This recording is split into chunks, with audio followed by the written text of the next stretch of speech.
राम धन वर्मा जी, ग्राम सूखाताल, जिला कबीरधाम, छत्तीसगढ़। आपका ये प्रश्न व्हाट्सएप के माध्यम से हमारे पास आया है।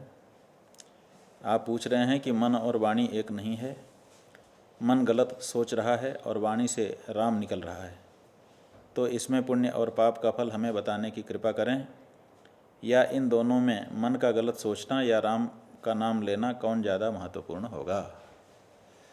रामधन जी, बहुत अच्छा प्रश्न आपका है। लगता है कि ये परिस्थिति आपकी स्वयं के जीवन की है, इसीलिए इतनी बारीकी से आप पूछ रहे हैं।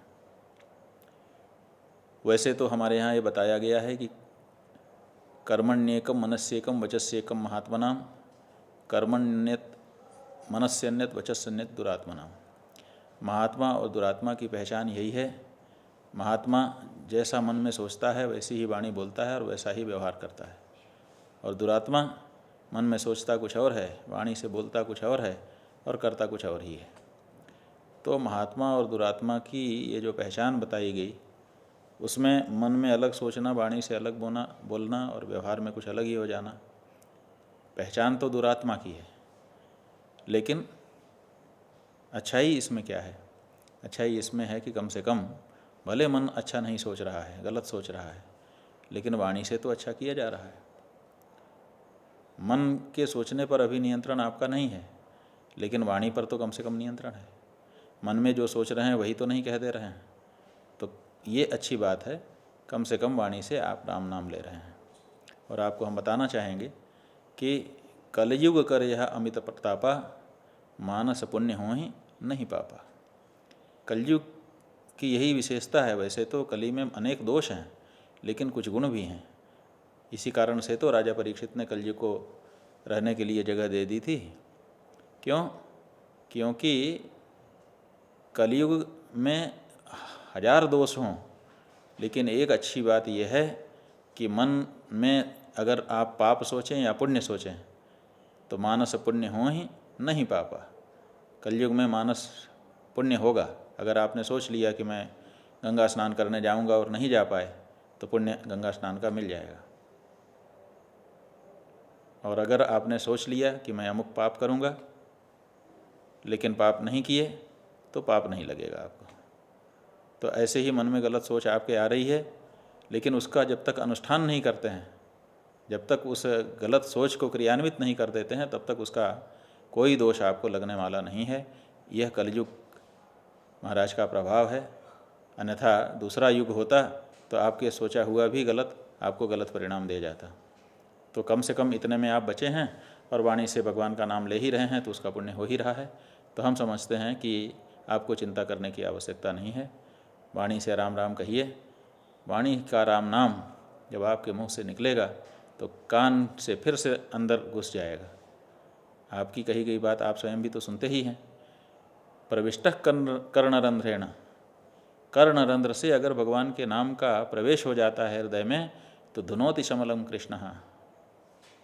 भगवान श्री कृष्ण का नाम अगर कर्ण विवर से हृदय देश में प्रविष्ट हो जाता है, तो हृदय में रहने वाले सब पापों को धो देता है। तो इसलिए आपके मन में जो ये दुर्विचार आ रहे हैं, वो भी भगवान नामोच्चारण से और उनके श्रवण से निश्चित रूप से नष्ट हो जाएंगे। आपको बिल्कुल चिंता करने की रामधन जी आवश्यकता नहीं है। विवेक सैनी जी हैं, नरेला, दिल्ली से। ये पूछ रहे हैं कि कौन सा अन्न खाने योग्य नहीं रह जाता है। तो हम आपको बताना चाहेंगे कि इस बारे में वैसे तो पर्याप्त विचार किया गया है, लेकिन कुछ संहिताओं में ऋषियों ने संकेत हम लोगों को दिए हैं। एक तो जो जाति दुष्ट है वो भोजन नहीं करना चाहिए। जाति दुष्ट का मतलब है स्वभाव से ही जिसमें दोष हो, जैसे लहसुन, प्याज, ये जाति दुष्ट हैं, पहले से ही दुर्गंध इनमें भरी हुई है, तो इनको नहीं खाना चाहिए। इसी तरह से जो क्रिया दुष्ट हैं, किसी क्रिया विशेष के द्वारा जिनमें दोष आ गया है ऐसा भोजन भी छोड़ देना चाहिए, नहीं करना चाहिए। जैसे किसी चम्मच से न परोस करके सीधे हाथ से ही कोई परोसने लग जाए, तो उस भोजन को भी स्वीकार करने का नियम नहीं है। भोजन गिर गया फिर उसी को उठा करके कोई परोस रहा है तो उसको भी खाने का नियम नहीं है। गंदे हाथ से परोसा जा रहा है, अनादरपूर्वक परोसा जा रहा है, कुत्ते ने, निषिद्ध व्यक्ति ने उस भोजन को देख लिया है, तब भी उस भोजन को नहीं करना चाहिए। पंगत में बैठे हैं, सब लोग अभी खा रहे हैं, तभी तक एक व्यक्ति खा करके उठ गया, तो ये बताया जाता है कि अगर वो उठ जाएगा बीच में एक व्यक्ति, तो बाकी जो बैठे हुए हैं खा रहे हैं पंक्ति में, उन सब का भोजन पत्तल में परोसा हुआ दूषित हो जाता है, फिर नहीं खाना चाहिए। इसलिए पंगत में खाने वाले जो लोग हैं उनको पता है कि सब लोग एक साथ उठेंगे, बीच में कोई नहीं उठ सकता है। जो लोग इन नियमों को नहीं जानते हैं वही लोग पंगत में बैठ के खाते हैं और बीच में उठ करके चले जाते हैं। लेकिन अगर एक भी व्यक्ति पंगत से बीच में उठ गया तो सब की पत्तल का भोजन निषिद्ध हो जाता है, खाने योग्य नहीं रह जाता है। इसलिए खा करके भी बैठे रहना चाहिए। जब सब का खाना हो जाए तब एक दूसरे की ओर देख करके सबकी सहमति से सब एक साथ उठते हैं। यही पंक्ति की परंपरा है। तो ये क्रियादुष्ट भोजन होता है, क्रियादुष्ट भोजन भी नहीं करना चाहिए। इसी तरह से कालदुष्ट भोजन के बारे में भी बताया गया है। कालदुष्ट भोजन भी नहीं करना चाहिए। कालदुष्ट का मतलब है जो बासी हो गया है, लंबे समय से बना करके रखा गया है, ग्रहण काल में जिसको पकाया गया है। और इसी तरह से जैसे गाय आदि पशु हैं, ये जब बच्चा जनते हैं तो कुछ दिन तक इनका दूध उपयोग लायक नहीं रहता है, ये भी कालदुष्ट के अंतर्गत आएगा। इसी तरह से संसर्ग दुष्ट है।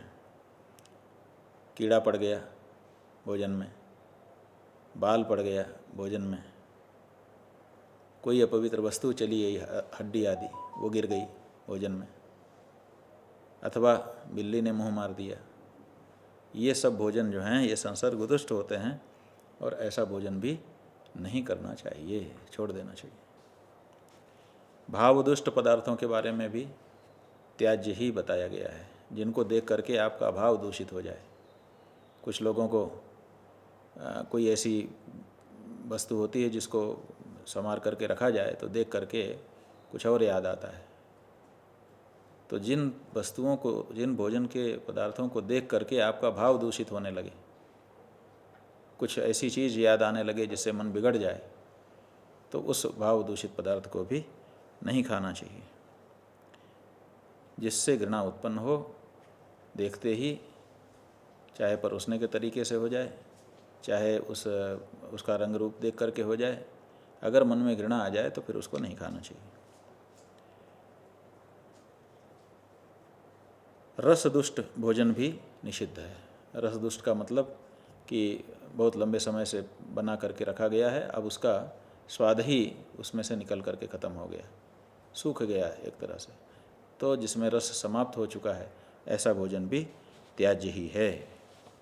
इसी तरह से परिग्रह दुष्ट भोजन भी, ऐसी कमाई का भोजन जो पाप की कमाई है, उस कमाई से बनाया गया, तैयार किया गया जो भोजन है, खरीदा गया जो अन्न आदि है, उससे परिपक्व जो भोजन है वो भी खाने योग्य नहीं होता है। इसीलिए उस भोजन को भी त्याग देना चाहिए।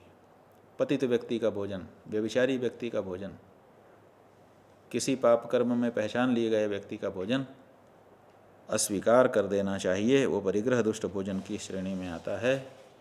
तो सैनी जी, ये हमने कुछ मूलभूत बातें आपको बताई, इनका आप अगर ध्यान रखेंगे तो आपके द्वारा किया गया भोजन पवित्र होगा और आपके तन और मन को पुष्ट करेगा। ऐश्वर्य दत्त चतुर्वेदी जी, उज्जैन से, आपका प्रश्न आपके जीजा जी के माध्यम से हमारे पास आया है। आप पूछ रहे हैं कि मानस तीर्थ क्या है और क्या मानस तीर्थ का भी कुछ पुण्य फल प्राप्त होता है? तो हम आपको बताना चाहेंगे कि बिल्कुल मानस तीर्थ है, और मानस तीर्थ का जो फल है वो भौतिक प्रत्यक्ष तीर्थ से अधिक है। महाभारत में भगवान ने युधिष्ठिर को बताया मानस तीर्थों के बारे में, दया तीर्थ है, क्षमा तीर्थ है, आदि आदि। और फिर उन्होंने कहा तत्रावगाहम कुरु पांडुपुत्र न वारिणा शुद्ध्यति चांतरात्मा। ये जो मानस तीर्थ हैं, सद्गुण के तीर्थ, इन तीर्थों में अवगाहन करो। केवल पानी से नहाने से बाहर का शरीर शुद्ध हो जाएगा, अंतरात्मा शुद्ध नहीं होगी। अंतरात्मा तो तब शुद्ध होगी जब आप उसको अंदर से अनुष्ठित करेंगे। ये हमारे सामने नरसिंह महापुराण है। नरसिंह महापुराण के अध्याय 67 में मानस तीर्थ के बारे में चर्चा आई है। तीर्थानि कथितान्येव भौमानिद्युज सत्तम मानसानि ही तीर्थानि फलदानि विशेषतः। यहाँ पर भी सूत जी बता रहे हैं कि मानस तीर्थ जो हैं वो प्रत्यक्ष तीर्थों से भी ज़्यादा विशेष हैं। मनोनिर्मलता तीर्थम, मन की निर्मलता तीर्थ है। रागादि भी अनाकुला, अगर राग द्वेष मन से निकाल दिए जाएं तो आपका मन शुद्ध हो जाता है, और वह शुद्ध मन तीर्थ का रूप धारण कर लेता है।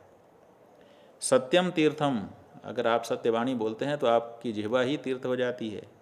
दया तीर्थम, आपका हृदय तीर्थ तब बन जाता है जब इसमें दया आ जाती है। तीर्थम इंद्रिय निग्रह, इंद्रियों के ऊपर आप अगर विजय प्राप्त कर लेते हैं, नियंत्रण स्थापित कर लेते हैं, उनको मनमाना करने की छूट नहीं देते हैं, बुद्धि से निश्चय करके ही उनको विषय देशों में जाने देते हैं, तो इसका मतलब आपकी इंद्रियां भी तीर्थ हो गईं, इंद्रिय निग्रह कर दिया गया। गुरु शुश्रूषणम तीर्थम, गुरु जी की सेवा भी तीर्थ है। मातृशुश्रूषणम, तथा माता पिता की सेवा भी तीर्थ यात्रा का काम करती है। ये न माता पिता सेवया पूजितौ तेन काशी अयोध्या गता वानवा। जिसने माता पिता की सेवा कर ली, पूजा कर ली, उनको प्रसन्न कर दिया, वो काशी अयोध्या तीर्थों में गया, चाहे नहीं गया बराबर है। स्वधर्माचरणम तीर्थम, अपने धर्म का, अपने वर्ण और अपने आश्रम को जान करके तदनुरूप आचरण करना भी तीर्थ है। तीर्थम अग्नेह उपासनम, और इसी तरह से आहुतियाँ देना देवताओं के लिए ये भी तीर्थ है। तो ये केवल भौतिक तीर्थ ही तीर्थ नहीं है, मानस तीर्थ भी हैं। अपने अंतःकरण को आप जितना अधिक पवित्र बनाएंगे उतना ही तीर्थ स्नान से, तीर्थ सेवन से जो लाभ आपको मिलता है वो मिलने लगेगा। तो चतुर्वेदी जी, आप इस बारे में प्रयास करें। प्रश्न आपके मन में आया है तो निश्चित इस तरह का विचार आपका जागेगा।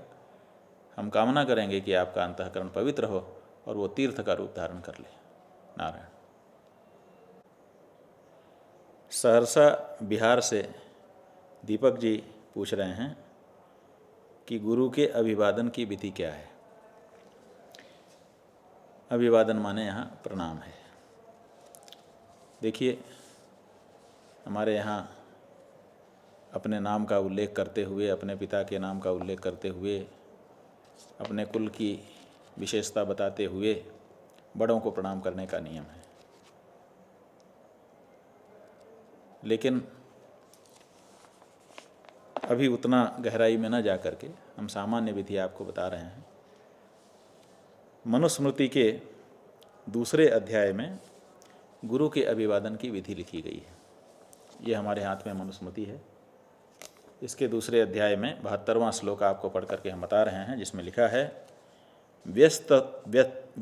व्यत्यस्त पाणिना कार्यम उपसंग्रहणम गुरोः सव्येन सव्य स्पृष्टव्यो दक्षिणेन च दक्षिणः।